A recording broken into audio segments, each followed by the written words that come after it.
வணக்கம். நிஜங்கள் நிகழ்ச்சிக்கு உங்கள் அனைவரும் அன்புடன் வரவேற்கிறேன். ஒரு ஆணும் பெண்ணும் காதலிக்கும் போது அவங்களுக்கு இந்த உலகமே இனிமையாக இருக்கும். நடக்கிற எல்லா விஷயமே ரம்யமா தெரியும். ஆனா ஏதோ ஒரு காலகட்டத்தில் பிரச்சனைகள் வரும்போது ஒரு சின்ன பிரச்சனை இருந்தாலும் அது பெருசாகவே தெரியும். குறிப்பாக கணவன் மனைவிக்கு இடையிலே ஒரு பிரச்சனை வரும்போது அது மிகப்பெரிய விரிசலாகவே தெரியும். இன்னைக்கு இந்த நிகழ்ச்சிக்கு அப்படி ஒரு மன கஷ்டத்தோட மனக்கசப்போட ஒரு தம்பதி வந்திருக்காங்க. அவங்கள சந்திப்போம்.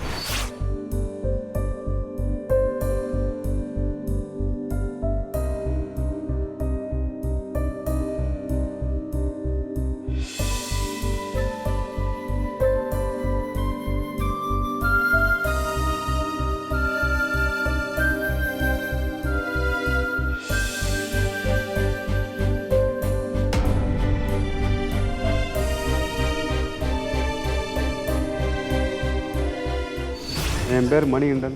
நான் மதுரையிலேருந்து வந்திருக்கேன். இந்த நிகழ்ச்சிக்கு யாருடைய முற்பதெல்லாம் முழு சமத்தோடு வந்திருக்கேன். நான் பேசுவதெல்லாம் நிஜம், உண்மை தவிர எதுவும் இல்லை. வாங்க மணிகண்டன். மணிகண்டன், மதுரையிலேருந்து வந்திருக்கீங்க. மதுரையில் என்ன பண்ணிட்டு இருக்கீங்க? நான் மதுரையில் மார்க்கெட்டிங் பண்ணியிருக்கேன். மார்க்கெட்டிங்கில் இருக்கீங்க. உங்கள் பள்ளிக்கூடம் காலத்தை சொல்ல முடியுமா? குடும்பத்தில் எத்தனை பேர் எந்த பள்ளிக்கூடத்தில் படிச்சீங்க? நான் என் குடும்பத்தில் என் தங்கச்சி ஒன்று இருக்குது. அம்மா அப்பா தங்கச்சி. நான் பள்ளிக்கூடத்தில் ஹோலி ஏஞ்சல்ஸ்னு ஸ்கூலில் படித்தேன். 10th வரைக்கும் படிச்சிருக்கேன். அங்கே 10th வரைக்கும் படிச்சீங்க. அதுக்கப்புறம் படிக்கல? அதுக்கப்புறம் ஐடிக்கு போயிருந்தேன். ஐடியில் பாதிலே டிஸ்கண்டினியூ பண்ணிட்டேன். ஏன் டிஸ்கண்டினியூ பண்ணீங்க? இல்லை, என்னால் படிக்க முடியல. சரி, வீட்டில் சிரமமாக இருந்துச்சு, அதனால் வேலைக்கு இறங்கிட்டேன். படிப்பை பாதியில் விட்டுட்டு நீங்கள் வேலைக்கு போனீங்க. உங்களுடைய இளமை காலத்தில் வளரும்போது எல்லாருக்கும் ஒரு கனவு இருக்கும், எனக்கு வரப்போகிற மனைவி இப்படி இருக்கணும். உங்களுக்கு எப்படி ஒரு கனவு இருந்தது? எனக்கு என் வரப்போகிற மனைவிக்கு என்னையும் எங்கள் வீட்டிலையும் நல்லவங்க நல்லா பார்த்துக்கணும். அதை தவிர வேறு எதுவுமே நீங்கள் எதிர்பார்க்கல? என்னையும் அப்பா அம்மா தங்கச்சி கடைசியை பார்த்துக்கணும், குடும்பம் நல்லபடியாக பார்த்துக்கணும், அப்படி ஒரு ஆசை உங்களுக்கு இருந்தது. அவ்வளோதான். நீங்கள் ஆசைப்பட்டு ஒரு பெண் கல்யாணம் பண்ணிட்டீங்க. ஆமாம். அந்த காதல் எப்படி வந்தது? நாங்கள் ஒர்க் பண்ணும்போது பழகணும், பிடிச்சிருந்துச்சு. அவங்களோட கேரக்டர் பிடிச்சிருந்துச்சு. முதல்ல பூங்கொடி அவங்க ஏற்கனவே கல்யாணம் ஆகி டைவர்ஸ் ஆகி ஒரு குழந்தை, அந்த குழந்தைக்காண்ட வேலை பார்த்தாங்க. ஸோ அதனால் அந்த கேரக்டர் எனக்கு பிடிச்சிருந்தனால நான் கல்யாணம் பண்ணிக்கிட்டேன். கணவன் கிட்டேருந்து பிரிஞ்சு தனிமையில் இருந்தாலும் தன் குழந்தைக்காக நான் வேலைக்கு போவேன், அதுக்காக அவங்க வேலைக்கு வந்தாங்க. அங்கே தான் அவங்கள சந்திச்சிங்க. இப்படி தனியாக நின்றுட்டு சொந்த காலில் நின்றுட்டு குழந்தை காப்பாற்றிட்டுருக்காங்க அப்படி தெரிஞ்சதுக்கப்புறம்தான் அங்கே கேரக்டர் நல்லா இருக்க சொல்லி அவங்க மேலே காதல் வந்தது. இன்னைக்கு அந்த காதல் ஏன் ஜன்னல் தாண்டி வெளியே போயிடுச்சு? இன்றைக்கி நான் எதனால ஆசைப்பட்டேன்னா அதுவே எதிரியாகிடுச்சு. நான் வீட்டுக்கு எங்கள் அம்மா அப்பாவை பார்த்துக்கணும் அப்படின்னு பார்த்தேன். சரி. இன்றைக்கி அம்மா அப்பா கூட போகக்கூடாது, வைக்கக்கூடாது, அவங்களே அனாவசியமாக பேசுகிறது. ஸோ அதனால தான் அதுலேருந்து தான் வெறுப்பே வருது. அம்மா அப்பா பார்க்கக்கூடாது. நீங்கள் தனியாக இருக்கீங்களா இல்லை அம்மா அப்பா கூட? தனியாக தான் இருக்கும். ஸோ கல்யாணத்துக்கு அப்புறம் தனியாக போயிட்டீங்க? தனியாக தான். கல்யாணத்துக்கு முன்னாடி எல்லா விஷயங்கள் பேசிட்டீங்க? கல்யாணத்துக்கு முன்னாடி நான் எங்கள் வீட்டுக்கு தெரியாமல் தான் கல்யாணம் பண்ணேன். ஏன்? ஆனால் என் வீட்டில் சம்மதிக்க மாட்டாங்க, கேஸ்ட்டு வேறுதுனால சம்மதிக்க மாட்டாங்க. அதனால் நான் சரி தைரியமாக இன்றைக்கி இல்லாட்டினாலும் நாளைக்கு குழந்தை வந்துச்சுன்னா சம்மதிப்பாங்கன்னு ஒரு கழுதுன்னு தைரியமாக கல்யாணம் பண்ணிட்டேன். சரி. அப்புறம் சொல்லிட்டாங்க, அவங்கள பார்த்தாங்க, குழந்தைய பார்த்தாங்க, நல்லபடியாக இருந்தால் சரிட்டு தான் அப்படின்னாங்க. அப்போ சின்ன சின்ன பிரச்சனைகள் வந்துச்சு. நான் கல்யாணம் பண்ணி போயிட்டுருந்தேன் அப்படின்னு அவங்க பேசினாங்க, அவங்களும் பேசினாங்க, அனாவசியமாக பேசி நடந்துச்சு. இல்லை, இப்போ சொன்னீங்க அம்மா அப்பா ஏற்றுக்க மாட்டாங்க. ஏற்கனவே கல்யாணம் ஆகி விவாகரத்தை வாங்கி ஒரு குழந்தையோடைய வாழ்ந்துட்டு இருந்தாங்க, அதனால தான் அம்மா அப்பா சம்மதிக்க மாட்டாங்களா? இல்லை வேறு மதத்தை சார்ந்தவங்க அதனால தான் அம்மா அப்பா சம்மதிக்க மாட்டாங்களா? அது கல்யாணம் ஆகி குழந்தை டைவர்ஸ் இருக்குது, அது ஒரு பக்கம். ரெண்டாவது கேஸ்ட்டு அது கூட பார்க்க மாட்டாங்க. சரி, பொண்ணு நல்ல பொண்ணு இருந்தால் நல்லா கேட்டுனா ஓகேன்னு சொல்லுவாங்க. இங்கே மதம் பிரச்சனையும் கிடையாது, 2 பேரும் ஹிந்து, வகுப்பு தான் வேறு. அதனால தான் பிரச்சனைகள் இருக்கும் நீங்கள் நினச்சிங்களா? அதனால பிரச்சனைகள் இல்லை, அது நான் தெரிஞ்சுதான். சரி, எப்படி இருந்தாலும் எங்கள் அம்மா ஒத்துக்குருவாங்க நம்பிக்கை இருந்துச்சு. சரி. அவங்களும் ஏற்றுக்கிட்டாங்க, வச்சுக்கிட்டாங்க. நாங்களும் அப்புறம் மதுரை, நாங்கள் வெளியூரில் இருந்தால் இருந்தோம். அப்புறம் மதுரைக்கே இருங்க அப்படின்ட்டு மதுரையில் தான் இருந்தோம். மதுரைக்கு வந்த பிறகு தான் அதிகமாக பிரச்சனைகள் நடந்தது. பட் நீங்கள் தனியாக போயிட்டீங்கிறீங்க, மதுரைக்கு திரும்பி வந்தாலும் தனி கொடுத்தனம் தான் இருந்தீங்களா? தனி கொடுத்தனம் தான் இருந்திருக்கும். அப்போ ஏன் பிரச்சனை வந்தது?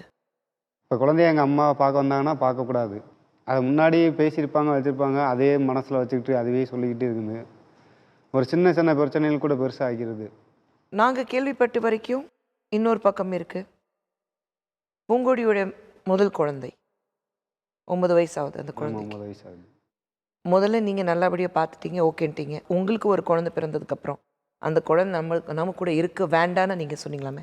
நான் வேண்டான்னு என்றைக்குமே சொன்னதில்லை. அவங்க அங்கே தான் இருந்தேன். அந்த பையன் வந்து அந்த குழந்தை வந்து ஸோ அங்கே கொஞ்சம் நம்மளும் இப்போ தான் வந்திருக்கோம். முதல்ல கொஞ்சம் செட் பண்ணிக்கிறோம், செட் பண்ணிவிட்டு நான் வந்து கூட்டிகிட்டு வந்து வச்சுக்கிறேன்னு சொல்லியிருந்தேன். சரி. இப்போ எங்கள் அம்மாவும் நீ எதுக்கு அங்கே விட்றனால தான் பிரச்சனையே, அவன் சண்டை போடுறாங்க அதுன்ட்டு, நீ கூட்டிகிட்டு வந்து இங்கேயே வச்சுன்னு சொன்னாங்க எங்கள் அம்மா. இல்லை இப்போதைக்கு எனக்கு வருமானம் அந்த அளவுக்கு இல்லை, பார்த்துக்கணுமா, அதனால அடுத்த வருஷம் கண்டிப்பாக கூட்டிகிட்டு வந்து வச்சுருதான் நின்று பேசி நடந்துக்கிட்டு இருந்துச்சு. வேறு எதுவும் நான் அந்த பையனை ஏற்றுக்கலன்னு அப்படின்லாம் இல்லை. சரி, நீங்கள் கூட்டிகிட்டு வந்தீங்களா அந்த கூட்டிகிட்டு வந்து ஸ்கூல் லீவ்லலாம் கூட்டிகிட்டு வருவேன். கூட்டிகிட்டு வந்து வீட்டில் இல்லை, ஸ்கூல் லீவில் சொல்கிறேன். இப்போ உங்கள் குழந்தைக்கு என்ன வயசாகுது? என் குழந்தைக்கு 4 வயசு, 3.25 வயசு ஆகிடுச்சு. ஓகே, இந்த 3.25 கிட்டத்தட்ட 4 வயசுன்னு வச்சுக்கோங்களேன். இந்த 4 வயசுல ஒரு தடவையாவது அந்த குழந்தை நிரந்தரமாக நம்ம கூட இருக்கட்டும் சொன்னீங்களா? சொல்லியிருக்கேன் மேடம். அதாவது நான் நிறைய தடவை சொல்லியிருக்கேன். இப்போதைக்கு உங்கள் குடும்ப சூழ்நிலை சரியில்லை, வருமானம் அந்த அளவுக்கு இல்லை, உங்கள் பையனை உங்கள் அப்பா அம்மா கிட்ட விட்டுட்டு வருவீங்களா? எங்கள் அம்மா அப்பா வந்து இல்லையே மேடம். ஏன்? அது யாரோ பெற்ற குழந்தை, உங்கள் மனைவிக்கு இருந்தாலும் வேற ஆள் மூலமாக பெற்ற குழந்தை, அதனால தான் அவங்க அம்மா அப்பா வீட்டில் இருக்கட்டும். இல்லை, நான் வந்து எப்போயோ சரி நான் இருக்கிறதுல வந்து பார்த்துக்கலாம் அப்படின்னு தான் சொல்லிட்டேன். அவங்க தான் வந்து விட மாட்டேன்ட்டாங்க. சரி நான் வச்சுக்கிறேன், அவனுக்கு விவரம் தெரிய வரைக்கும் இருக்கட்டும் அப்படின்னு நானும் சரி விட்டுட்டேன். அந்த விவரம் தெரிகிற வரைக்கும் தாய் கூட இருக்கணும்னு அவசியம் இருக்குல்ல? தாய் கூட இருக்கேன்னு நான் பிரித்து வைக்கலையே மேடம். அவங்களா தான் முடிவு பண்ணுறாங்க. இன்றைக்கி அவங்களா தான் பேசுகிறாங்க நான் ஏற்றுக்கல அப்படின்ட்டு. நான் என்றைக்குமே ஏற்றுக்கலன்னு நான் சொன்னதும் கிடையாது. இல்லை, உண்மை பாருங்கள், எப்போவுமே there are two sides of the coin. ஒரு காயின் எடுத்துட்டிங்கன்னா 2 பக்கம் அது இருக்குது. நீங்கள் எந்த அளவுக்கு பேசுகிறீங்களோ அதை பூங்குடி கூப்பிட்டு நாங்கள் பேச போகிறோம். ஆனால் காதல் திருமணம் செஞ்சிட்டீங்க, குழந்தை 4 வயசு கூட ஆகலை, கல்யாணம் 5 வருஷம் அது. 5 வருஷம் ஆகுது. அந்த 5 வருஷத்தில் உங்களுடைய மனக்கசப்பு எவ்வளோ இருக்குது? எனக்கு மனக்கசப்புக்கு காரணம் உங்கள் மனைவியா? மனக்கசப்புக்கு காரணம் அப்பா அம்மாவா? மனக்கசப்புக்கு காரணம் குழந்தை நடுவில் இருக்கிறதுனாலயா? என்னோடய மனக்கசப்புக்கு காரணம் வந்து என்னோடய மனைவி தான். ஏன் அப்பா அம்மா கிட்ட சரியாக பேசலை? அதுவும் மட்டும் இல்லை, சின்ன சின்ன விஷயத்தை கூட பெருசாகி பார்க்குறது. ரெண்டாவது நான் அது என்ன அவங்க என்ன சொன்னாலும் வந்து நான் கேட்டுக்கணும். அவங்க சொல்கிற டயத்துக்குள்ள நாங்கள் உள்ளே இருக்கணும். இல்லைன்னா சின்ன சந்தேகம், அதுலேருந்து பெரிய பிரச்சனைகளாக ஆகிறது. சந்தேகம்? ஆமாம், சந்தேகம். தேவையில்லாத வார்த்தைகள் அவசியம், தேவையில்லாத சந்தேகம். அது நான் உறுதிப்படுத்திட்டேன் இந்த மாதிரி இல்லைன்னு. ஆனால் அது தெரிஞ்சும் அவங்களுக்கு தெரியும், அப்படிலாம் போக மாட்டேன், வைக்க மாட்டேன். ஆனால் மறுபடியும் அது மாதிரி பேசி மனக்கசப்பை நிறைய உண்டாக்குறாங்க. நிறைய வார்த்தைகள் விடுறாங்களா? நிறைய வார்த்தைகள் அனாவசியமாக பயங்கரமாக, என்னாலலாம் அந்த மாதிரி காது கொடுத்து கேட்டு பார்க்கவே முடியுது. அந்த மாதிரி வார்த்தைகளும் விடுறாங்க. நான் வந்து நான் ட்ரிங்க்ஸ் பழக்கணும், நான் கூட அவ்வளோ பேச மாட்டேன். எனக்கு அவ்வளோ அதுக்கு மேலேயும் பயங்கரமான வார்த்தைகள் நான் பேசினாங்க. சில வார்த்தைகள் அவங்ககிட்ட இருந்தால் நானே கற்றுக்கிட்டேன். 2 பேரும் ஒரே இடத்துல வேலை பார்க்கும்போது காதலிக்கும் போது எத்தனை வருஷம் காதலிச்சிங்க?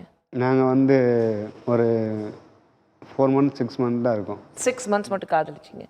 காதலிக்கும் போது என்னைக்காவது இப்படி பேசுவாங்க, இப்படியெல்லாம் வார்த்தை விடுவாங்களா உங்களுக்கு தெரியாது? இல்லை, அப்பா வந்து அவ்வளோ கோவப்படுவாங்க, முன்கோவப்படுவாங்க. சரி இது எல்லா பொண்ணுங்களுக்கும் உள்ளது தான் கரெக்ட், நான் விட்டேன். அந்த மாதிரி வார்த்தைகளும் பேசணும்ல. இப்போ தான் ரீசெண்டாக தான் அந்த மாதிரி வார்த்தைகள் நிறையா வருது. கசப்பு, கஷ்டங்கள், கோபம், இது எல்லாமே உங்ககிட்ட இருக்கு. பேசுவோம் அடுத்த செக்மெண்ட்டில். இவங்களுடைய பெட்டர் ஹாஃப் பூங்கொடி கூப்பிட்டு பேசுவோம். அவங்க மனசில் எவ்வளோ கோபம் இருக்குது, எவ்வளோ மனக்கசப்பு இருக்குது பார்ப்போம். பூங்கொடியை வர சொல்லுவோம். என் பேர் பூங்கொடி, நான் மதுரையிலேருந்து வரேன். யாருடைய வற்புறுத்தலும் இல்லாமல் இந்த நிகழ்ச்சியில் நான் கலந்துக்கிறேன். நான் சொல்கிறது எல்லாமே நிஜம்.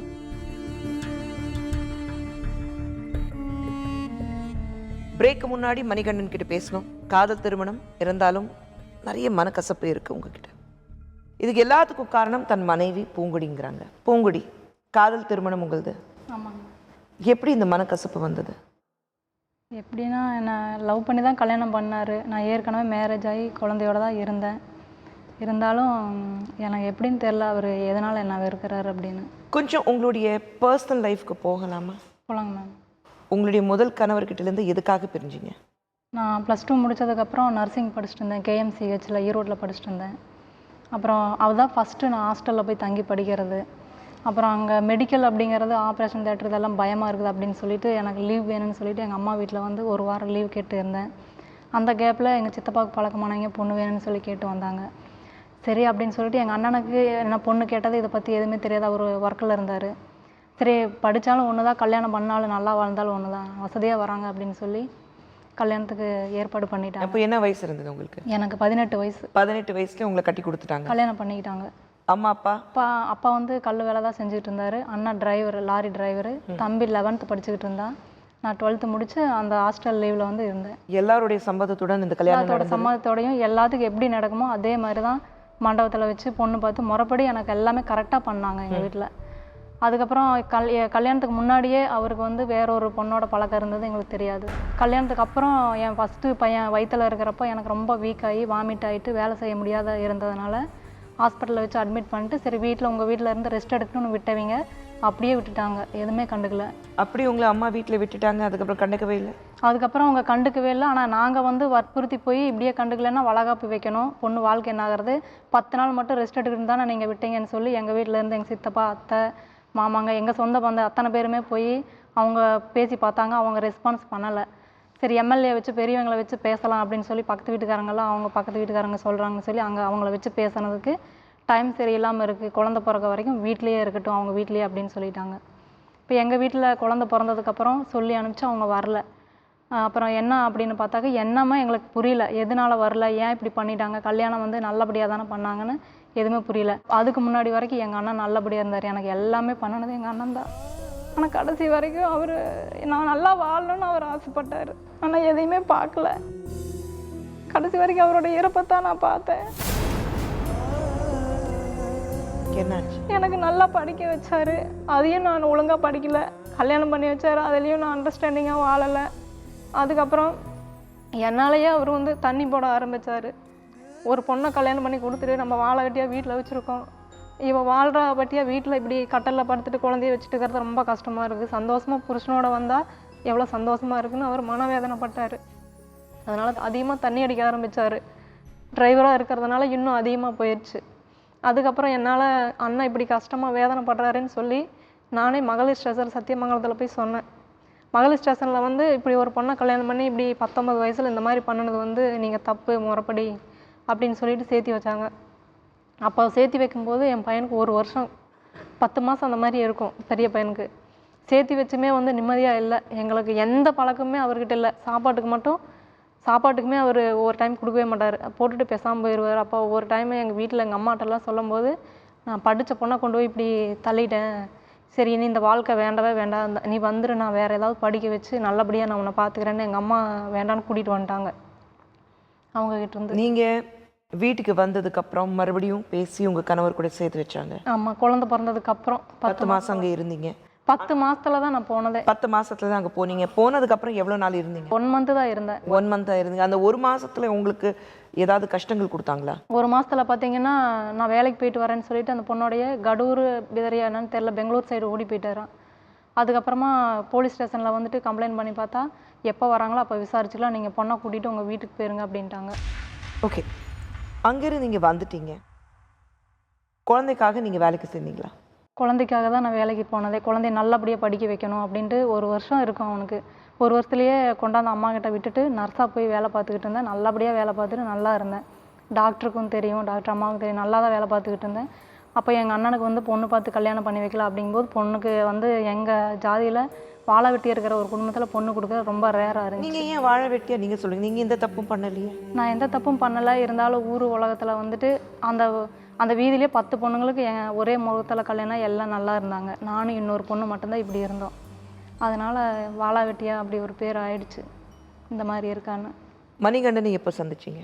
அதுக்கப்புறம் நான் நர்ஸாக வேலை பார்த்துட்டு இருக்கும்போது எங்கள் அண்ணனுக்கு கல்யாணம் ஆக மாட்டேங்குன்னு சொல்லி ஒரு பேப்பரில் அட்வர்டைஸ்மெண்ட் பார்த்துட்டு இந்த ஜாப்புக்கு போய் சேர்ந்தேன். சரி மார்க்கெட்டிங் போகலான்னு.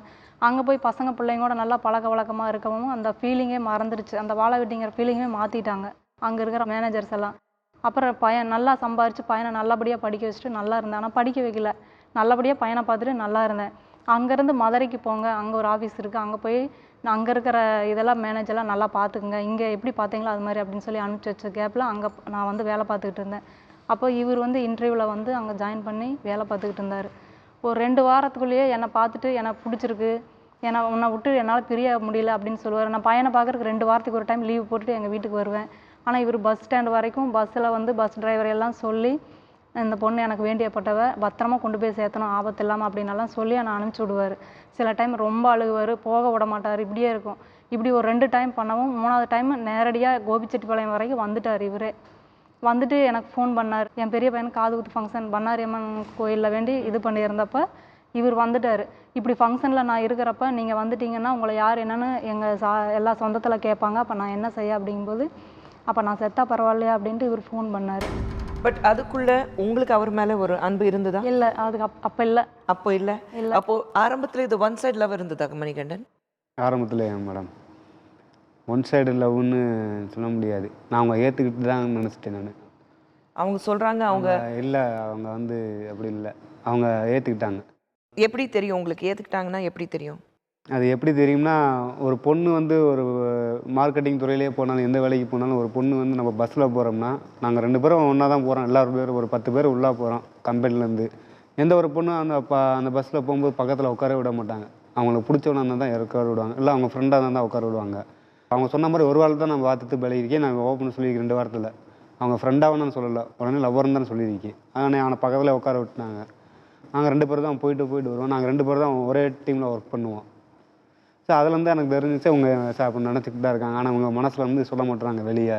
அது ஏன்னா நம்ம ஏற்கனவே இப்படி ஆயிடுச்சு, அந்த பையனுக்கு பாதுகாக்கணும் அப்படின்னு ஒரு மனசில் இருக்குது. அதனால் அவங்க வெளிப்படையே சொல்லலை அப்போ. ஆனால் அவங்க நினச்சிட்டு இருந்தாங்கன்னு எனக்கு தெரியும். அவள் சொல்றது உண்மையா? உண்மைதான். ஆனால் எனக்கு அந்த மாதிரி கல்யாணம் பண்ணி வாழலான்னு ஆசை இருந்துச்சு எல்லாத்தாட்டையும். ஆனால் குழந்தையோட லைஃப் பாதிச்சிடும், நம்மளுக்கும் கெட்ட பேர், 2வது கல்யாணம் பண்ணிட்டாங்கன்னு சொல்லி. ஆனால் வேண்டாம், அந்த லைஃபு குழந்தையோடய சந்தோஷமாக இருக்கலான்னு சொல்லி வேண்டான்னு சொல்லி அவாய்ட் பண்ணிட்டு தான் இருந்தேன். இவர் ரொம்ப அதிகம் பண்ணவும் தான் இவர் எங்கள் வீட்டுக்கு, எங்கள் பெரியப்பா ஃபஸ்ட்டு டைம் எங்கள் அண்ணனுக்கு வந்து பொண்ணு பார்த்துட்டு, பொண்ணு வீடு பார்க்குறக்கு எங்கள் அண்ணன் போனதுக்கப்புறம் இவர் எங்கள் வீட்டுக்கு கூப்பிட்டேன். இவர் வந்துட்டார். இப்போ வாங்க, அவங்க வெளியே கிளம்பிட்டாங்க, இப்போ வாங்க எங்கள் பெரியப்பா பெரியம்மாட்ட பேசலாம் அப்படின்னு சொல்லி இவரை பஸ் ஸ்டாண்ட்லேருந்து அட்ரஸ் சொல்லி வர வச்சு, அப்புறம் எங்கள் பெரியம்மா பெரியப்பாட்ட பேச வச்சேன். பேசும்போது அவங்க பேசிட்டு நல்ல பையன்தான், நல்லா வச்சுக்குவா அப்படின்னு சொல்லி எங்கள் பெரியப்பாவும் சொன்னாங்க. மணிகண்டன் ஆனால் அதாவது என்ன சொன்னார் அப்படின்னா, பூங்கொடிக்கு கல்யாணமே நடக்கலை, நான் தான் முதல் கணவர், அந்த குழந்தை என் குழந்தை தான், என்ன தான் அவன் அப்பான்னு கூப்பிடணும், என் மனைவியோ என் குழந்தையோ யாரும் எதுவும் சொல்ல முடியாது, எங்கள் வீட்லேயே நான் அப்படி தான் சொல்ல போகிறேன் அப்படின்னு சொல்லவும் தான் நான் ஏற்றுக்கிட்டேன். இந்த மாதிரி ஒருத்தர் இப்படி இருக்கும்போது சரி நம்ம கல்யாணம் பண்ணிக்கலாம் அப்படின்னு சொல்லி நான் ஏற்றுக்கிட்டேன். என்னை கட்டாயப்படுத்துனாங்க எங்கள் பெரியம்மா கூட. உங்கள் மூத்த பையன் உங்களை அப்பானை கூப்பிட்டு? ஆமாம், அப்பான்னு கூப்பிடுவாங்க. நான் அப்பா தான் சொன்னேன். இன்ன வரைக்கும் அப்பா தான் கூப்பிடுவாங்க. இவர் மட்டும்தான் அப்பான்னு தெரியும் அவனுக்கு. அந்த குழந்தைக்கு அம்மாவுக்கு இந்த மாதிரி ஆயிருக்கு, நம்ம வேற 9 வயசு குழந்தைக்கு ஒன்றுமே தெரியாது, எதுவுமே தெரியாதுங்க. இது நான் வரைக்கும் அம்மாவுக்கு 2 கல்யாணம் ஆயிருக்கு, நம்ம வேற அப்பா நம்மளது அப்படின்னு சொல்லி தெரியாது. மணிகண்டு பார்த்தா அப்பா தான் மட்டும்தான் அப்பா.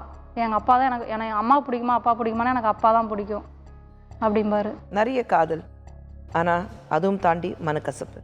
கணவன் மனைவிக்குள்ள காதல் பறந்து போய் ஒரு மனக்கசப்பு வந்துச்சுன்னா இப்படி தான் பிரச்சனைகள் வந்துட்டு தான் இருக்கும். மணிகண்டன், காதல் திருமணம் செஞ்சிட்டீங்க. இன்னைக்கு இந்த நிகழ்ச்சிக்கு வர முக்கிய காரணம் என்ன? இந்த நிகழ்ச்சி முக்கிய வர காரணம் எனக்கே தெரியாது. அவங்க வந்து பேசினேன்னு சொன்னாங்க. எனக்கு நேற்று ஈவினிங் ஃபோன் வந்துச்சு. சார் இந்த மாதிரி உங்கள் ஒய்ஃப் பேசுனாங்க, உதவி கேட்டிருக்காங்க, நீங்கள் அழைச்சிட்டு வரீங்களான்னாங்க. சார் நாங்கள் நைட்டு பஸ் ஏறி வரேன் சார் அப்படின்னுங்க. அவங்க என்ன பேசியிருக்காங்க எதுவுமே இன்ன வரைக்கும் எனக்கு தெரியாது. ஒரே வீட்டில் தானே இருக்கீங்க? ஒரே வீட்டில் தான். நான் கேட்டேன், நான் அங்கே போய் பேசிக்கிறேன், நீங்கள் அங்கே வந்து பதில் பேசுங்க. ஒரே வீட்டில் இருக்கும்போது 2 பேர் ஒருத்தர் பேசுறீங்களா? பேசிக்கிறோம் மேடம். கணவன் மனைவி போல் வாழ்கிறீங்களா? வாழ்கிறோம். அப்புறம் ஏன் இங்கே வந்து தான் பேசுகிறேன் சொன்னீங்க? இங்கே வந்தால் தான் எனக்கு நிச்சயமாக ஒரு தெளிவு கிடைக்கும் அப்படின்னு சொல்லி வந்தேன். என்ன தெளிவு எதிர்பார்க்குறீங்க பூங்குடி? வாழ்க்கையில் நிறையா சந்திச்சிட்டேன் மேடம். என்னால் எதையுமே பேஸ் பண்ணி போக முடியல. எல்லாம் காரணமே குழந்தைங்க இருக்கிறதுனால தான். நிறையா போலீஸ் ஸ்டேஷன் கூட போயிட்டேன், ஆனாலும் ஒன்றுமே கிடைக்க மாட்டேன்டுச்சு. போலீஸ் ஸ்டேஷன் போனீங்க? போலீஸ் ஸ்டேஷன் நிறைய டைம் போயாச்சு. எதுக்கு? நல்லா வாழலாம், இவரை திருத்தி நல்லபடியாக இவர்கிட்ட இருக்கிற அந்த நேர்மையை கொண்டு வந்து வாழலாம் அப்படின்னு சொல்லி ட்ரை பண்ணிட்டேன். அப்படி என்ன தப்பு பண்ணிட்டாரு? நிறைய பேர் வேறு பக்கம் இப்படி இருக்கா, அதனால தான் உன்னை கஷ்டப்படுத்துகிறேன் வைக்கிறேன்றாங்க. அப்படி இருக்காது எனக்கு அப்படின்னு தான் எனக்கு தோணுது. என்ன சொல்ல விரும்புகிறீங்க? சொல்லுங்க மேடம், என்ன சொல்லுங்க? இல்லை, அவங்க சொல்கிறதுக்கு அவங்க என்ன சொல்கிறாங்கன்னு சந்தேகப்படுறாங்கன்னா வேறு பொண்ணோட இருக்குன்னு அந்த பெரிய குழந்தைய முன்னாடி மேடம் சண்டை வருதுன்னா நான் பாட்டு கேஷுவலாக நான் ஜாலியாக சந்தோஷமாக பேசிட்டு இருந்தாலும் சரி இல்லாட்டியும் சரி அட்ஜஸ்ட் பண்ணி நான் போயிட்டு இருக்கேன். ஆனால் அந்த குழந்தை லீவில் வந்து இருந்தால் கூட நீ எனக்கு பிறக்கவே இல்லைன்னு 10 பேர்த்த கூப்பிட்டு இவளுக்கு ஏற்கனவே கல்யாணம் ஆயிருந்துச்சு, இது வேற ஒரு தனக்கு பிறந்த குழந்தைய நான் அப்பான்னு சொல்லியிருக்கேன். இவளுக்கு இன்னும் என்ன வேணும் அப்படின்னு சொல்லி எல்லாத்தையும் கூப்பிட்டு வச்சு சண்டை போடுறது, அடிக்கிறது. இவர் ஃபஸ்ட்டெல்லாம் ரொம்ப அடிச்சுட்டு டார்ச்சர் பண்ணிட்டு இருந்தார். இப்போ திருப்பி அந்த போலீஸ் ஸ்டேஷனில் சொன்னதுக்கப்புறம் நான் அடிக்க ஆரம்பித்ததுக்கப்புறம் இவர் எனக்கு மேலே கையை வைக்கிறதில்ல. இப்போல்லாம் இந்த 2 மாதத்துக்கு முன்னாடி வரைக்கும் என்னை பயங்கரமாக அடிப்பார், டார்ச்சர் பண்ணுவார். 10 பேர் முன்னாடி இந்த குழந்தை எந்த இல்லை இருந்தாலும் அப்பா நான் கூப்பிட்டுக்கின்னு சொல்லியிருக்கீங்களா? சொல்லியிருக்கேன். அதுக்கு காரணமே அவங்க தான் வந்து பேசுகிறாங்க அப்படி. என்னது? நான் இந்த மாதிரி ட்ரிங்க்ஸ் சாப்பிட்றது அது பழக்கம் தான். ஆனால் அது வந்து வீட்டுக்குள்ளேயே இப்போ எல்லா பொது மனுஷன் எல்லா ஒரு வாழ்க்கையிலையும் பொண்டாட்டி புருஷங்களும் ட்ரிங்க்ஸ் சாப்பிட்றாங்க. ஆனால் அந்த பொண்டாட்டிங்க வந்து அவங்க பேசுகிற வீட்டுக்குள்ளே வச்சு எதனாலும் பேசுவாங்க.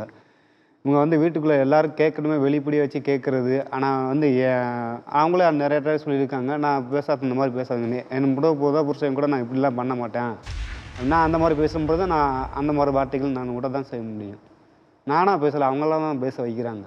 இல்லை, நகை இவர் கல்யாணம் பண்ணின 3வது நாளே என் நகையை 6 பவுன் நகையை கழட்டி 65,000க்கு அடகு வச்சேன் மேடம். திரும்பவும் இந்த பையன் பிறந்ததுக்கப்புறம் அந்த நகைகளை நான் வாங்கிட்டேன். திரும்பவும் நான் பிஸ்னஸ் பண்ணுறேன், எனக்கு வச்சு கொடுன்னு சொல்லி திரும்பவும் வச்சேன். ஆனால் அதுக்கு வட்டியும் கட்டலை, ஒன்றும் கட்டலைங்க. இந்த டைம் மட்டும்தான் 7,000 ரூபா வட்டி கட்டுறதுக்கு கெஞ்சி கேட்டு சண்டை போட்டு 7,000 ரூபா நான் வாங்கினேன். அவங்களோட நகை வந்து நான் கல்யாணம் வந்து அம்மா அப்பா சொல்லாதீங்க, அவங்களாம் வந்து கல்யாணம் முடிச்சு கொடுத்தாங்க அங்கே. அப்புறம் அங்கேயே ஒரு வேலை பார்த்தேன். வேலை பார்த்த இடத்துல வண்டி கேட்டாங்க. நான் வண்டி வேணும்னு சொன்னேன். வண்டி பழைய வண்டி இருந்தாலும் பரவாயில்ல. அவங்கள தான் நகையை அடகு வச்சாங்க, நான் வந்து வைக்க சொல்லலை. அவங்கள தான் வண்டி வாங்கி கொடுத்தாங்க. அப்புறம் அவங்கள தான் பிரச்சனை பண்ணி தான் சண்டை போட்டாங்க. நான் வண்டியை வச்சுட்டு வண்டி அவங்ககிட்டே கொடுத்துட்டு நான் போயிட்டேன். வண்டி வாங்கி கொடுக்கறதுக்கு முன்னாடி மேடம் வண்டிக்கு வைக்கலான்னு சொல்லி வண்டிக்கு வச்ச பணத்தில் இவங்க அம்மா அப்பாவுக்கு செலவுக்கு வேணும், கல்யாணம் பண்ணதுக்காண்டி இந்த கல்யாணம் நான் பண்ணிட்டேனாலும் அவங்களுக்கு செலவு காசு கொடுக்கணும்னு 10,000 அனுப்பிச்சி விட்டாரு. திரும்ப ஒரு 2 வாரத்துக்கு அப்புறமா என்ன பண்ணிட்டாரு, வண்டி புக்கை வச்சு எங்கள் அம்மாவுக்கு இந்த மாதிரி அர்ஜென்ட்டாக என் தங்கச்சிக்கு ஆப்ரேஷன் பண்ணுறாங்களான்னு சொல்லி வண்டி புக்கை வச்சு 14,000 ரூபா, மறுபடியும் நாங்கள் 4,000 ரூபா கையில் எடுத்துகிட்டு மறுபடியும் 10,000 அனுப்பிச்சுட்டோம். அப்புறம் திரும்ப அது வட்டி கட்டுறதுக்கு நகையை போய் மறுபடியும் வட்டி கட்டுறதுக்கு வருஷத்துக்கு வந்து 9,700 ரூபாங்க வட்டி. இப்போ 5-6 வருஷமாக நான் கட்டிட்டு வந்திருக்கேன். இந்த வட்டி கட்டுறதுக்கு திருப்பி வைக்க, அப்புறம் வண்டியை எடுக்கும்போது இவங்க அப்பாவும் இவரும் சண்டை போட்டு வண்டியை கீழே மேலே தள்ளி டேமேஜ் பண்ணதுனால வண்டியை விற்கும்போது பாதி பணமே போயிடுச்சு, 10,000க்கு மேலே போயிடுச்சு. அப்புறம் அது ஃபைனான்ஸில் இருக்கிற காசு வட்டி இதெல்லாம் கட்டாதெல்லாம் பிடிச்சிட்டு கொடுக்கும்போது ஒன்றுமே கிடையாதுங்க காசு. இதெல்லாம் வந்து இவங்க வந்து இவ்வளோ சொல்கிறது உண்மை போய் மேடம். நான் வந்து வேலைக்கு போகிறேன்னு சொல்லிட்டு தான் வந்திருக்கேன். வண்டி வச்சு வாங்கி கொடுத்தாங்க. மாத சம்பளம் ஆனால் வீட்டில் கேட்பாங்க. வேலை எல்லா டயத்தில் வந்து இவங்கள அப்புறம் என்ன சொன்னேன், வந்து ஒரு வீட்டுக்கு எப்படியும் மாத சம்பளம் ஒரு 4 ரூபா நான் கொடுப்பேன் அப்படின்னு. 4 ரூபா தான் கொடுத்துருக்காங்க. இன்றைக்கி 10,000ன்றாங்க. ரெண்டாவது வந்து எங்கள் அப்பாவும் நானும் சண்டை போட்டு வண்டி உடச்சின்னு சொல்கிறாங்க. இவங்களுக்கு கோவம் வந்துச்சுன்னா இவங்க தான் வண்டி உடைச்சாங்க. அது அவங்க வீட்டில் கூட கேட்டு பாருங்க, அவங்களே சொல்லுவாங்க. நீங்கள் என்ன அடிச்சிங்களா இல்லையா சொல்லுங்கள். என்ன அடிக்கிறேன்? அந்த கடனை இப்படி பண்ணி விட்டுட்டீங்களே, அந்த நகை வந்து எங்கள் அண்ணன் நான் ஏஜ் அட்டன் பண்ணும்போதே எனக்கு வேண்டி கல்யாணத்துக்காண்டி ராஜஸ்தானில் போய் நகை அந்த சம்பாதிச்சு போட்டது. அதுதான் என் உயிர், எனக்கு வாங்கி கொடுன்னு நான் சொன்னேன்னா இல்லையா? எத்தனை டைம் அதை அடிச்சேன். இவங்க அம்மா கூட மேடம் நகை வேணும்னா உனக்கு வாழ்க்கை இல்லை, நகையை விட்டீங்கன்னா உனக்கு வாழ்க்கை. ஆனால் நகை சரி வேண்டாம் எனக்கு வாழ்க்கை கொடுங்கன்னு சொல்லி கூட நான் கெஞ்சி பார்த்துட்டேன். ஆனால் என்னை வந்து கூட்டிகிட்டே வரல. நானாக வந்து தான் இவங்க மதுரையில் வந்து நான் வந்து இவங்களை தேடி பிடிக்கும் போது இவங்க எல்லாரும் சேர்ந்து என்னை போட்டு என்னையும் இந்த பையனையும் சேர்த்து அடிச்சிட்டாங்க மதுரை ஆரப்பாளத்தில். இன்னைக்கு கூட அந்த கம்ப்ளைண்ட் எல்லாம் போலீஸ் ஸ்டேஷன்ல இருக்கு, போலீஸ் ஸ்டேஷன் நம்பர் கூட தரேன், கேட்டு பாருங்க. இவங்க தங்கச்சி அப்படி அடிக்கிறாங்க. நான் ஈரோட்ல இருந்து மதுரைக்கு போயிருக்கேன் மேடம். 8 மணி நேரம் டிராவல் பண்ணி சாப்பிடாம கூட என்னை பிடிச்சி கீழே தள்ளி அடிச்சு ஆட்டோக்காரங்கெல்லாம் இவரை வந்து அடிக்க வந்துட்டாங்க.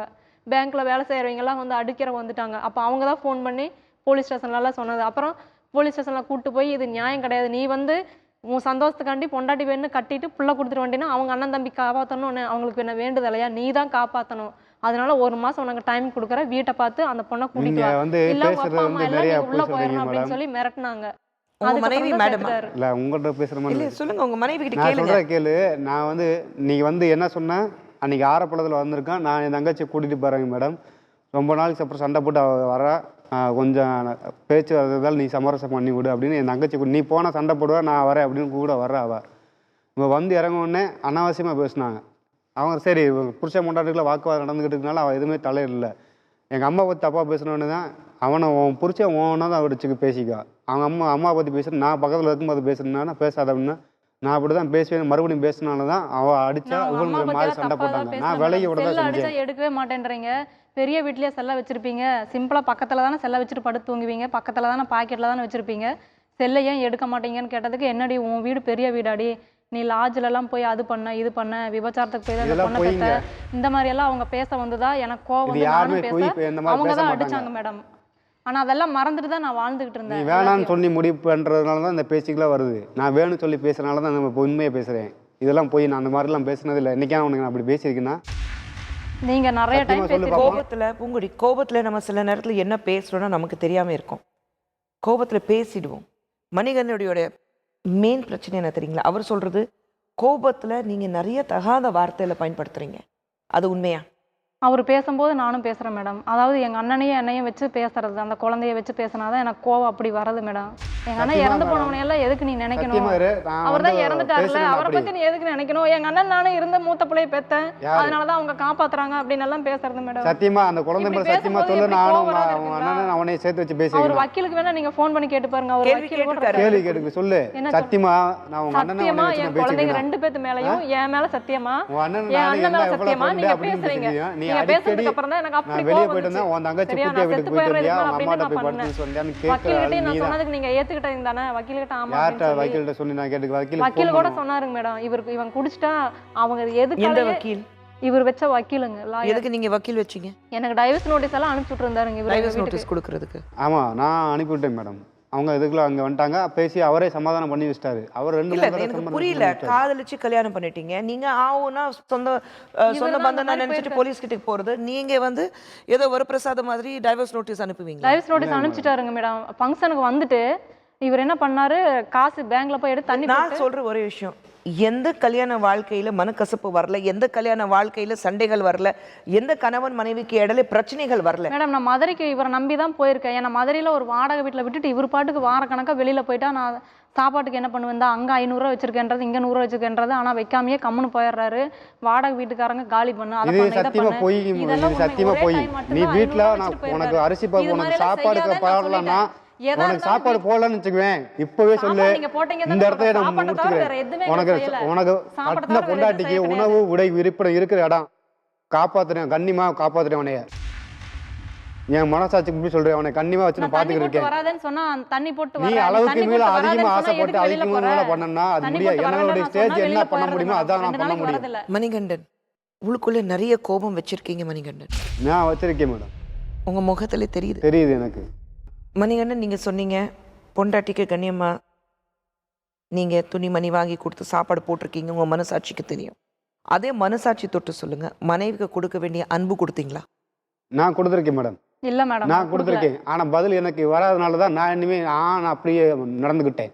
இன்னைக்கு மரியாதை கிடையாது. ஒரு நிமிஷம் இருங்க மேடம், ஒரு பொண்டாட்டினா, நிமிஷம் இருப்போம் கூட. அடுத்தவங்க வந்து ரெண்டு பேரும் காதலிச்சு கல்யாணம் பண்ணிட்டீங்க. நிமிஷம் பிரச்சனை நான் எப்போ ஆரம்பிச்சது பூங்குடி? ஒரு நிமிஷம் மேடம், பிரச்சனை நான் வந்து சொல்றேன் நான் மேடம். மாசமா பிரச்சனை இருக்கும்போதே என்னைக்கு ஆரம்பிச்சிருச்சுங்க மேடம். நான் 2 மாசமா இருக்கும்போதே ஆரம்பிச்சிருச்சு. நான் 2 மாசமா இருக்கும்போது இவங்க தங்கச்சிக்கு ஆப்ரேட் பண்றேன்னு சொல்லி என்னை விட்டு போட்டு வந்தாரு பாத்தீங்களா? அப்ப அவங்க அம்மா அப்பாவுக்கெல்லாம் விஷயம் அப்பதான் தெரிஞ்சிருக்கு. ஆனா எனக்கு கல்யாணம் ஆகும்போதே தெரிஞ்சுதா கல்யாணம் பண்றாரு நான் நினைச்சிட்டு இருந்தேன். கல்யாணம் பண்ணும்போது உங்க வீட்டுல போய் நீங்க சம்மதம் கேட்டு அவங்க வந்தாங்கன்னா கூட்டிட்டு வாங்க, இல்ல நீங்க உங்க பிரச்சனை கல்யாணம் நீங்க பேஸ் ஆகும்போது பண்ணீங்க. தெரிஞ்சிருச்சுன்னு நீங்க கல்யாணம் நீங்க பண்ணியா? தெரிஞ்சிச்சுன்னு சத்தியமா சொல்லி எங்க போய் வீட்டுல எல்லாத்துக்குமே அதான். கல்யாணம் பண்ற எங்க தாலி பெரியம்மா கட்டுற ஒரு நம்பர் நிமிஷம் கொடுத்து முன்னாடி வேணா கூட நேரத்தை சொல்றேன் பேச மேடம். வைங்க. பெரியம்மா நான் தெரியுதா கண்ணுல இருந்து இல்லையான்னு தண்ணீர் வருது, எதுக்குங்க அழுகுறேன்னு கேக்குறா.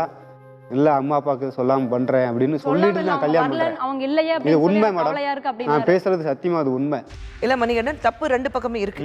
இருக்கு. நான் ரெண்டு பக்கமே தப்பு இருக்கு. இப்போ நீங்க 2 பேரும் சேர்ந்து வாழணுமா வேண்டாமா? அது அவர் முடிவுதான் மேடம். நான் சொல்றதுக்கு அவர் கட்டுப்பாடுறாரா அவர் இல்லையான்னு முடிவு தெரியல. பண்ணணும். ஆனா நீங்க மனசார முடிவு பண்ணணும். நான் மனசார எனக்கு புருஷனோடையும் 2 குழந்தைகளோடையும் நல்லபடியா நான் நிம்மதியா வாழணும்னு தான் நான் ஆசைப்படுறேன். உங்களுடைய மூத்த குழந்தை ஏதாவது பிரச்சனை இருக்கா உங்க 2 பேரும் கல்யாண வாழ்க்கையில? எந்த பிரச்சனையும் கிடையாதுங்க. அவனை என் கூட வச்சு அவனை ஒரு நல்ல பண்புள்ளவனா வளர்த்தணும்னு எனக்கு ஆசை. சரி, அவ்வளவுதான். உங்க கூட வச்சுக்கிறதுக்கு இவர் வேண்டாம் சொல்றாரு. வேண்டான்னு சொல்றாருங்க மேடம். நீங்க அப்படி வேண்டாம் சொல்றீங்களா? இல்ல மேடம், நான் அப்படி நீ சொன்னீங்கன்னா நான் வேண்டான்னு பார்த்து தான் சொல்றாரு சொல்லுங்க. மேடம். நான் வேணான்னு சொல்லலைன்னா இந்த வருஷம் கூட்டிட்டு வந்து ஸ்கூல்ல சேர்த்தலாம்னா வேண்டான்றது, அடுத்த வருஷம் சேர்த்தலாம் அப்படிங்கிறது. அடுத்த வருஷம் போது இப்படியா தான் 2 அவர் வருஷம் அப்படி சொன்னதுக்கு காரணம் மேடம், கேளுங்க, மதுரைக்கு நீங்களே வந்து கேளுங்க. 2 வருஷம் ஆகுது. இந்த 2 வருஷத்துல எனக்கு வந்து இவ்வளவு சண்டை போட்டு 5 வீடு மாதிரி இருக்கேன். அந்த பையனை கூட்டிட்டு வந்தா, இது சின்ன பையன் விவரம் தெரியாது, அந்த பையனை கூட்டிட்டு வந்தா அவன் மனசுல என்ன ஆகும்? விவரம் தெரிஞ்ச பையன். நீங்க 2 பேரும் சண்டை போட்டீங்கன்னா எனக்கு சண்டை போடாம இருக்கு. நீ முதல்ல சண்டை போடாம இரு. 1 வருஷம் நீ இருந்திருக்கியா? 1 வருஷத்துக்குள்ள 2 வீடு 3 வீடு மாறினா எப்படி இருக்கு? என்ன வசதியா போடாம வீடு பார்த்து வச்சாருன்னு கேளுங்க மேடம். என்ன 2000 ரூபாய் வசதியா advance வீடு கொடுத்து, பாக்குறேன். 900 ரூபாய் வாடகை என்னுடைய கொடுத்து அந்த வருமானத்துல வீட்டுல சின்ன இவ்வளவு பெரிய வீடு தான், அதுல வச்சு ஆமா, அவ்வளவு அப்ப கஷ்டத்தை 7000 அனுபவிக்க சம்பளத்துல வச்சாரு. நான் என்ன அப்புறம் பண்ண நான் முடியுமோ போய் அதான் அது பண்ண வரைக்கும் 8 மாசம் விட்டு வச்சிருந்தேன் நான் இவரை. உங்க அம்மா வீட்டுல போய் இருந்துட்டு நல்லா அட்வான்ஸ் கொடுத்து நல்ல வீடா பாருங்க, அது வரைக்கும் நான் இங்க குழந்தைய வச்சுட்டு இருக்கேன்னு. குழந்தைக்கு 1.5 வருஷம் ஆயிடுச்சு, கூப்பிடவும் இல்லை, வீடும் பார்க்கல. அப்புறம் நானா தான் என்ன பண்ண, கட்டாயமா நானே போயிட்டேன். போய் தான் அந்த தங்கச்சி இவங்கெல்லாம் அடிக்க வந்து பிரச்சனையானது. போய் 2000 ரூபாய் வாடகை கொடுத்துங்க, 1000 ரூபாய் வீடு தான். சின்ன வீட்டுக்குள்ளேயே அந்த குழந்தைய 1 குறை 2 குறை. எனக்கு பழக்கம் இல்லை, எல்லாம் காமன் பாத்ரூமில் 20 பேர் குடியிருக்காங்க அங்கெல்லாம் போயிட்டு. அப்புறம் எனக்கு ரொம்ப கஷ்டமா இருந்துச்சு.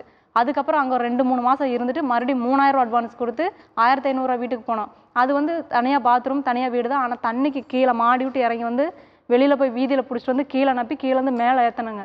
இது செஞ்சு எனக்கு என்னாச்சும் லோ ப்ரெஷர் ஆகி மயக்கம் போட்டு விழுந்து இவர் தான் ஹாஸ்பிட்டலில் கொண்டு போய் அட்மிட் பண்ணி எல்லாம் இது பண்ணார். சரி அந்த வீடு வேண்டாங்க, வேறு வீட்டுக்கு மறுபடியும் இன்னும் கொஞ்சம் அட்வான்ஸ் கொடுத்து பெரிய வீடாக போகலாம், எல்லா சௌகரியமாக இருக்கிறது, நான் அந்த தண்ணி சௌகரியமாக இருந்துச்சுன்னா நான் ஒரு வேளை வீட்லேயே பார்த்துக்குவேன் அப்படின்னு சொல்லிட்டு அந்த வீட்டுக்கு அட்வான்ஸ் கொடுத்த அன்னைக்கு எங்கள் அண்ணா இறந்துட்டார். இறந்துட்டு எங்கள் அண்ணா இறப்புக்கு வந்து 2 மாதம் இங்கே இருந்துட்டு அப்புறம் அந்த வீட்டுக்கு போய் அங்கே இருந்தோம். அது வந்து 3வது மாடி இருந்துச்சுங்களா, அந்த மாடியில் எப்படி பை தைக்கலாம் மிஷின் போட்டு அப்படிங்கும்போது பையெல்லாம் ஏற்றிட்டு அதுவும் கஷ்டம். அந்த வீட்டுக்காரரை வந்து என் மாமியாளுக்கு வீடு வேணும், நீ காலி பண்ணிடு அப்படின்ட்டாங்க. இப்போ அவங்க மாமியா அங்கே இருக்காங்க, நான் அங்கேருந்து காலி பண்ணி இப்போ புது வீட்டுக்கு போனோம். ஒரு பொண்ணு வந்து காலை எழுந்துச்சு வாசம் தெளிச்சு கோலம் போட்டால் தான் அந்த வீடு நல்லா இருக்கும். அந்த வாச செய்முறையை 10 படி இறங்கி உள்ளால செய்ய முடியலன்றா. கேட்டால் இடுப்பு வலிக்குது கால் வலிக்குதுன்றா. ஒரு 10 படி இறங்கி செய்ய முடியலன்னா 60 வயசு ஆனவங்க கிளவி கூட இன்னைக்கு வந்து உட்காந்து செய்கிறாங்க. என்ன ஒரு பொண்டாட்டின்னு சொல்லி விட்டு கொடுக்காம வாழணுன்னு தான் நான் ஆசைப்படுறேன். எல்லாத்துக்கிட்டையும் விட்டு கொடுத்து பேசிட்டு வர்றது. எனக்கு இந்த மாதிரி கசப்பான வாழ்க்கையே வேண்டாம், இந்த மாதிரி போய் பேசுறது நேர்மையான்றது வேண்டாம். இருங்க யார் விட்டு கொடுத்து பேசுறா? நான் விட்டு கொடுத்து பேசல. நீ 4 பேருக்கு முன்னாடி நீ வந்து இங்க கேட்டு பாருங்க, வீட்டுக்காரருக்கு முன்னாடி பிச்சைக்கார பையன் அந்த வீட்டுக்கார மாதிரி கேட்குற, நீ உன் புருஷனை கேட்கறல ஏன் புருஷனை கேட்குறி அப்படின்ட்டு. உன் புருஷனை கேட்டாலும் சரி யார் இருந்தாலும் சரி நீ வீட்டுக்குள்ள வச்சு கேட்கணும். 4 பேருக்கு தெருவில் நிப்பாட்டிட்டு பிச்சைக்காரன் பையன் இங்கே வாடா போடா அப்படின்னா என்ன பேச்சு பழகுற அப்படின்னு அவங்க அன்னைக்கு தான் சொன்னாங்க. நீ பொது இடத்துல எனக்கு வந்து மரியாதையே கொடுக்கல, ஆனால் உன்னை நான் விட்டு கொடுக்காம தான் இன்னைக்கு வரைக்கும் பேசினேன். கண்டிப்பா உங்க 2 பேருக்கு இடையில காதல் எங்கேயோ மறைஞ்சிச்சு. அது இல்ல, தொட்டதுக்கெல்லாம் குற்றச்சாட்டுங்க காதல் இருக்கு எங்க இருக்கு மணிகண்டன்? எனக்கு இருக்கு, இன்ன வரைக்கும் இருக்கு. அவளுக்கு ஏதாவது காதல் தாண்டி காதல் இருக்குன்னு ஏதோ மனசுல ஓரமா இருக்குன்னா காதல் தாண்டி மனக்கசப்பு இருக்கு, காதல் தாண்டி கோபம் இருக்கு. 2 பேருக்கு மனசுல குற்றச்சாட்டுங்கள் இருக்கு. மேடம் நான் குற்றச்சாட்டுறது வந்து தண்ணி அடிக்க கூடாது, கடன் வாங்க கூடாது, பேசுவோம். இதுதான் நான் சொல்றேன். ஆனா நிறைய பிரச்சனைகள் இருக்கு. என் மேல வேணும்னே சொல்லிட்டு இருக்காரு, ஏன்னா வேண்டான்னு முடிவு பண்ணிட்டாரு. இவ்வளவு நேரம் பூங்குடி நீங்க பேசிட்டு இருந்தீங்க. ஆனா மணிகண்டன், ஆரம்பத்துல இருந்து பார்த்துட்டு இருக்கேன், வார்த்தைகள் அளந்து பார்த்துட்டு பேசுறீங்க, அளவா பேசுறீங்க. ஆனா மனசுல உங்க கண்ணுக்குள்ள அவ்வளோ கோபம் எனக்கு தெரியுது. உங்களுக்கு ஒரு பிளாட்ஃபார்ம் கொடுத்துருக்கேன். சிம்பிளான கேள்வி, நீங்க காதலிக்க காலத்துல இருந்து இன்னி வரைக்கும் அந்த காதல் அதிகமா இருக்கா, குறைஞ்சிருக்கா, இல்லை எப்படி இருக்கு? எனக்கு குறைஞ்சிருக்கு. ஏன்டா கல்யாணம் பண்ணிக்கிட்டுன்னா தோணுதா? ஏன்டா கல்யாணம் பண்ணின்னு தோணல. கல்யாணம் பண்ணிக்கிட்டேன், ஆனால் ஏன் இப்படி இருந்துக்கிறா அப்படின்னு தான் எனக்கு மனசில் பாதிப்பு. நாங்கள் இது தீர்வுகளுக்கான களம் ஏன் சொல்கிறோன்னா, ஒரு முடிவு வரணும். அந்த முடிவு நல்ல முடிவாக இருக்கணும். கண்டிப்பாங்க மேடம். அந்த நல்ல முடிவாக இருக்குமா இல்லையான்னு தெரியல. ஆனால் அதுக்கு முன்னாடி ரொம்ப நேரமாக டாக்டர் எங்களுக்காக காத்துட்ருக்காங்க. ஷோபா சார்ல்ஸ் அவர்களே, நீங்கள் அவங்களுக்கு என்ன அட்வைஸ் சொல்ல விரும்புறீங்க, என்ன பண்ணணும்னு சொல்கிறீங்க? அதாவது இப்போ ஒரு மனைவி இருக்காங்க, ஒரு கணவன் இருக்காரு.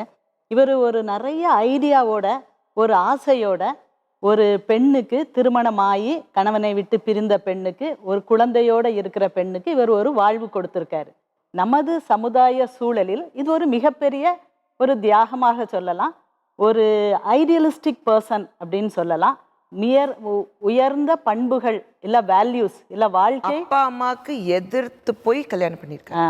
வாழ்க்கையில ஒரு நெறிமுறைகள் நல்ல வேல்யூஸோட இவர் கல்யாணம் பண்ணியிருக்காரு. ஆனா இவங்க வந்து இன்னும் அந்த பழைய சாரி உங்களை இன்டரப்ட் பண்றேன். மணிகண்டனோட தாய் நமக்குடைய போன்ல பேசணும்னு ஆசைப்படுறாங்க. ஹலோ ஹலோ அம்மா வணக்கம்மா, நான் குஷ்பு பேசுறேன், நிஜங்கள் நிகழ்ச்சியிலேருந்து பேசுறேன். மேடம் அம்மா, இங்கே மணிகண்டன் என் கூட உட்காந்துருக்காரு, கூடவே அவங்களுடைய மனைவி பூங்கொடி இங்கே இருக்கா. நீங்க என்ன சொல்றீங்க? உங்க பையன் வந்து உங்களுக்கு தெரியாம ஒரு பொண்ணு கல்யாணம் பண்ணிக்கிட்டா நீங்க கோமா இருந்தீங்க. ஆமாங்க மேடம். இன்னைக்கு பூங்கொடி ஒரு மருமகளா ஏத்துக்கிட்டீங்களா இல்லையா? நாங்க வந்து ஏத்துக்கிறோம்னா சொல்றோம் மேடம். ஆனா நம்மளுக்கு அது ஒத்து வர்ற மாதிரி தெரியல மேடம். ஏன் ஒத்து வராது? அது எனக்கு தெரியல மேடம். நான் என்ன சொல்றேன்னே தெரியல, எனக்கே தெரியல. உங்க வீட்டின் மருமகள் நீங்க, வாமா வீட்டுக்கு வா, நீ மருமகள் இல்லை எங்களுடைய மகளான இரு சொல்றதுக்கு நீங்க தயாராக இருக்கிறீங்களா? நாங்க தயாரா இருந்து எல்லாம் செஞ்சுட்டோம் மேடம். ஆனா அவங்க ஒத்து வரல மேடம். பூங்கொடி நிறைய குற்றச்சாட்டுங்கள் சொல்லிட்டு இருக்காங்க. எங்க வீடு சின்னதுதான், நாங்க சின்னவங்க தான். அந்த அம்மா நினைக்கிறோமா நான் பெரிய ஆளா வர முடியாது, இனிமே வளரவும் முடியாது என்னால. அதான் உங்களுக்கு கருத்து தெரியும் உங்களுக்கு. நான் ரொம்ப பேச விரும்பல. நீங்க உங்க மாமியார் கிட்ட ஏதாவது கேட்கணும்னு விரும்புறீங்களா? இல்லை நான் விரும்பல. அவங்களுக்கு எனக்கு ஒத்து வரலன்னு மட்டும் நான் சொல்றேன். அதான் உங்களுக்கு அவங்களுக்கு ஒத்து வரல, அதுதான் பிரச்சனை இருக்குன்னா சொல்றேன். கணவன் மனைவிக்கு ஒத்து வரலன்னா பேசி தீர்த்துக்கலாம். உங்களுக்கு மருமகளுக்கு பிரச்சனைனா அப்புறம் பாவம் மணிகண்டன் எங்கே போவாரு?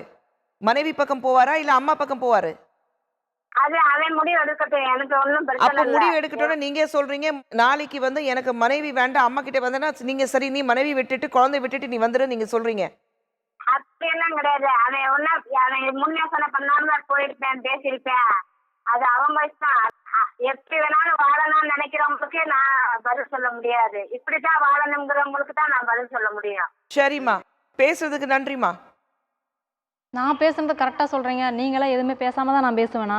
நீ இப்போ இங்கே உட்காந்துருக்கீங்கன்னா உங்களை நான் தன்னப்பால பேசிடுவேனா? கேளுங்க மேடம், நான் தன்னப்பால ஒரு ஆளை போய் நான் அனாவசியமாக பேசிடுவேன். என்ன பேசாமல் பேசுவாங்களா? நான் அடிக்காமல் அடிக்க முடியுங்களா?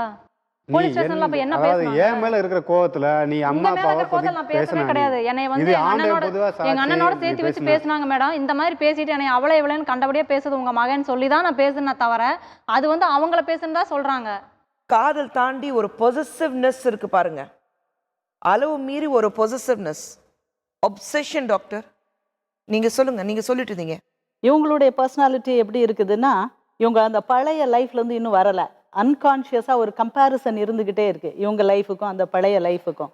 அதுக்கப்புறம் she is a very practical person, பணம் மெட்டீரியலிஸ்டிக் பர்சன். இவர் வந்து காதல் அப்படி ஒரு பர்சனா இருக்காரு. இவங்க ரொம்ப down to earth and materialistic. எனக்கு பணம் வேணும், எவ்வளோ இது வேணும், எனக்கு இது குடும்பம் நடத்தணும், எனக்கு நல்ல வீடு வேணும் நான் அப்படின்னு சொல்லிட்டு அண்ட் கொருலஸ், சண்டை இடக்கூடிய ஒரு பெண். சின்ன விஷயத்துக்கும் பெருசு பண்ணி கொஞ்சம் சண்டை இட்டுக்கிட்டே இருக்கிறாங்க. போலீஸ் ஸ்டேஷனுக்கு போகிறது மிகப்பெரிய தப்பு. நீங்களே சொன்னீங்க, போலீஸ் ஸ்டேஷன் வந்து ஒரு தீர்வு கொடுக்கும். அவங்க மிரட்ட தான் செய்வாங்க, தீர்வு கொடுக்கும்னு சொல்லிட்டு போலீஸ் ஸ்டேஷனில் போய் கணவரை பற்றி, காதல் கணவரை பற்றி அப்படி போய் சொல்லக்கூடாது. அது மாதிரி இவங்க என்ன சொல்கிறாங்க, அவர் மேலே ஃபால்ட் ஃபைண்டிங்கே போகிறாங்க, ஃபேக்ட் ஃபைண்டிங் போக மாட்டேங்கிறாங்க. அவர் என்ன தப்பு செஞ்சாரு, எப்படி அவர் தான் என்னை விரட்டி காதலிச்சாரு, எனக்கு இஷ்டம் இல்லைன்ட்டு தான் இருக்குது, இப்போ கூட எனக்கு இஷ்டம் இல்லை, அவர் தான் என்னைய இது பண்ணுறாருன்னு சொல்லிட்டு இவர் மேலே நிறைய ஃபால்ட் கண்டுபிடிக்காங்க. இவர்கிட்ட உள்ள தப்பு என்னதுன்னா, தன்னுடைய மனக்குமுறல்களை, அதாவது ஆசைகள் நிராசையாக மாறி இருக்கலாம், பட் அது எல்லாத்துக்கும் தீர்வு எங்கே போகிறாரு, ஒரு கவலை வரலாம், ஒரு டென்ஷன் வரலாம், கோபம் வரலாம், இது எல்லாத்துக்கும் குடிய நாடி போகிறாரு. இந்த குடிய நாடி போகிறதுனால இவருடைய தன்மை மாறி போகுது. இவர் இவ்வளோ நல்ல குணத்தோடு செஞ்சதும் அது இல்லாமல் போயிடுது. குடிச்சிட்டு கோவப்படுறாரு. இவங்க ஒரு இமோஷ்னல் டைப்பு. இவங்க ஃபேமிலியில் சூசைட் இருக்குது. ஸோ இவங்களை வந்து கொஞ்சம் இமோஷ்னலாக அப்படியே பாயில் ஆகுறாங்க. ஸோ இவங்களும் கொஞ்சம் தன்மையாகணும். அவர் குடிப்பழக்கத்தை விடணும். அப்படின்னா இவர் செஞ்ச இவ்வளோ பெரிய தியாகம் இன்னும் அழகாக கைகூடி வரும். இவர் வந்து மனசுக்குள்ள சந்தேகம் இல்லை, அந்த ஒய்ஃப் அவங்க சந்தேகப்படுறதுனால இவர் கவுண்டர் சந்தேகப்படுறாரு. இந்த குடிப்பழக்கம் அதிகமாக இருக்கும்போது குடி வந்து மூளையை கெடுக்கும். தன்னால் சந்தேகத்தை முளை விட்டு வளர பண்ணும். நீங்கள் சந்தேகப்பட வேண்டாம்னு நினச்சாலும் தன்னால் சந்தேகம் கிளர்ந்து வந்துக்கிட்டே இருக்கும். ஸோ இவரோட குடிப்பழக்கத்தை ட்ரீட் பண்ணணும். இவங்களுக்கு கொஞ்சம் மூட் ஸ்டெபிளைசர்ஸ் கொடுக்கணும், கொஞ்சம் அவங்க சாந்தப்படணும். எப்படி வோல்டேஜ் ஸ்டெபிளைசர் நம்ம போடுறோமோ அது மாதிரி இவங்களுக்கும் அந்த டேப்லெட்ஸ் கொடுத்தோம்னா கொஞ்சம் காம் டவுன் ஆகுவாங்க, கூல் டவுன் ஆகுவாங்க, டேக் இட் ஈஸி, கொஞ்சம் ஆட்டிடியூட் வரும். சின்ன சின்ன விஷயத்தையும் ரொம்ப ஞாபகம் வச்சு சண்டையிடுறாங்க. ஸோ அது எல்லாம் பழசெல்லாம் மனசுல வச்சுட்டு பேசிட்டே ரொம்ப இருக்காங்க. Too much.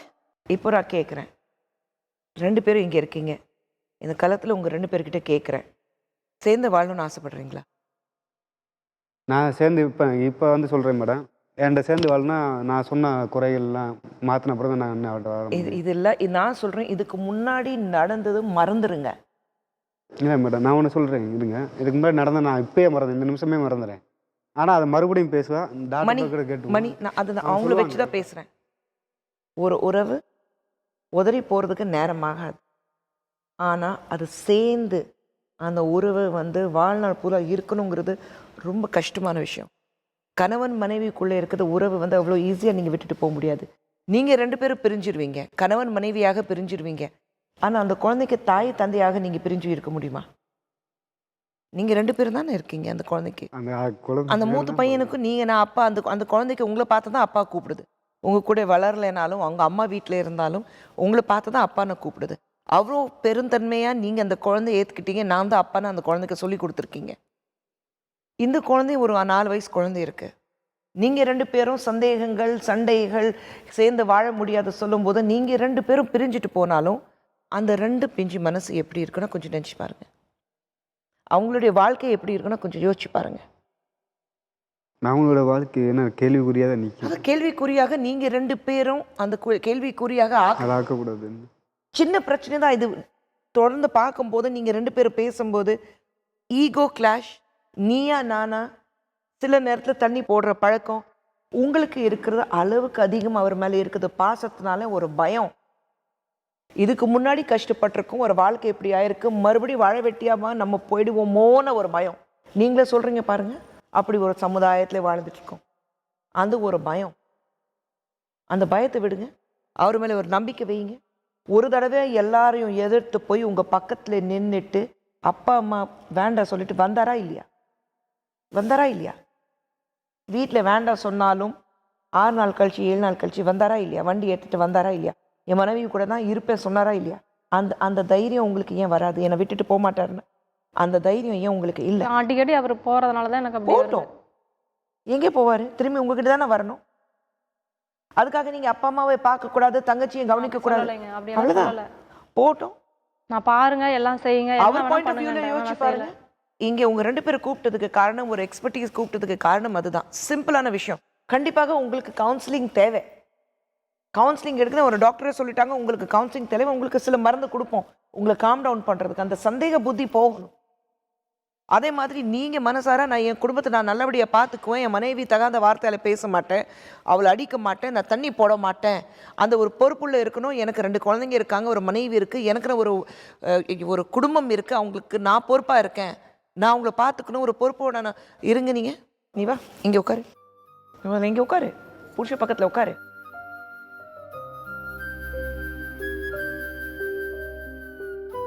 இப்போ அவர் பார்த்து சொல்லு, என்ன இருக்கு மனசுல, பேசு. நல்லபடி பார்த்துக்குவீங்களான்னு கேளு. பார்த்துக்குவீங்களா நல்லபடியா? நான் நல்லபடியாக பார்த்து நேர்மையாக இருப்பீங்களா? நான் இப்போ நேர்மையாக தான் இதுதான் கடைசி. இங்கே வந்ததுதான் கோயிலுக்கு வந்துட்டு போன மாதிரி. இதுக்கு மேலே எந்த பிரச்சனையும் வரக்கூடாது. ஏன்னா யாருக்கிட்டையுமே விட்டு கொடுக்கக்கூடாது மேடம். இவர் ஃப்ரெண்டெல்லாம் வந்துட்டு குழந்தைய பற்றி பேசுனாங்கன்னா என் குழந்தைன்னு சொல்லிடணும். மறுபடியும் ஏன்னா விட்டு கொடுக்கக்கூடாது யாருக்கிட்டையுமே. என்ன என் குழந்தைகளையும் மாற்றிக்கிற நீ ஒன்று மாற்றிக்கணும், நிறையா 2 பேரும் உங்களை மாற்றிக்கிற மாற்றிக்கணும். அவரை மாற்றிக்கணும், நீ உன்னை மாற்றிக்கணும். என்னைய மாற்றிக்கிறேன். நான் சின்ன விஷயம் தான், தண்ணி அடிக்கிறது, பொண்ணை பொய் பேசுறது, பெரிய அதை விஷயம் மாற்றிக்கிறேன். தம்பி, இல்லை சின்ன அது விஷயம் கிடையாது. மாற்றிடலாம், அது நிப்பாட்டிடலாம். அதுவே தப்பாக நடந்து சந்தேகப்படுற பேசுகிற அது மாற்றவே முடியாது. நீங்கள் சொல்கிற மாதிரி கவுன்சிலிங் 2 பேருக்கும் கவுன்சிலிங் தேவை, அவங்களுக்கு மட்டும் இல்லை, உங்களுக்கும் கவுன்சிலிங் தேவை. ஓகே, இப்போ யார் முதல்ல கை கொடுக்க போறீங்க?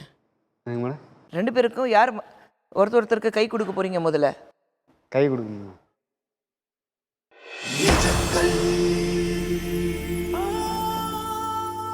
தீர்வுகளுக்கான களம் சொல்றதுக்கு காரணம் இதுதான். எந்த ஒரு பிரச்சனை இருந்தாலும் பேசி தீர்த்து வைக்கணும். முடியாதது எதுவுமே இல்லை. Thank you so much doctor. உங்களோட எக்ஸ்பர்டீஸ் இந்த கப்பலுக்கு மட்டும் இல்லை, நிறைய பேருக்கு உதவும். வந்ததுக்கு ரொம்ப நன்றி. மீண்டும் சந்திப்போம் இன்னொரு நிஜத்துடன். பாய்.